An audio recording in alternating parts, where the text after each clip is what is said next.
Friends, இந்த wait gaining baby food செய்யறதுக்கு ஒரு அத்திப்பழம், காஞ்ச அத்திப்பழம் வந்து எடுத்துக்கலாம் ட்ரை ஃபிக்கு. அதுக்கப்புறம் ஒரு வால்நட் எடுத்துக்கோங்க. இதெல்லாம் வந்து குழந்தைக்கு நல்லா வெயிட்டும் அதிகமாகும், மூளை வளர்ச்சியும் வந்து ரொம்ப நல்லா அதிகமாகும்.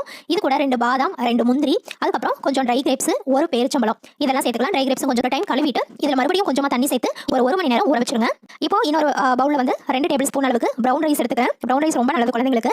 இப்போ இதில் கொஞ்சமாக தண்ணி சேர்த்து இதை நல்லா கழுவி எடுத்துக்கலாம்.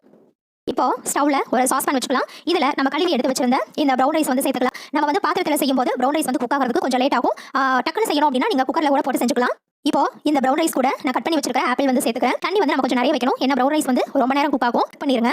இப்போ அந்த ப்ரௌன் ரைஸும் ஆப்பிளும் ஒரு பாதி குக்கான உடனே நம்ம ஊற வச்சிருந்தோம் இல்லையா, அந்த நட்ஸ் எல்லாம் வந்து இது கூட சேர்த்துக்கலாம்.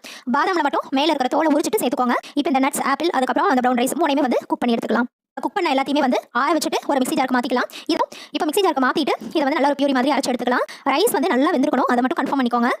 இப்போ நம்மளுடைய ரொம்பவே சுவையான ப்ரௌன் ரைஸ் ஆப்பிள் நட்ஸ் கஞ்சி வந்து ரெடி ஆயிருச்சு.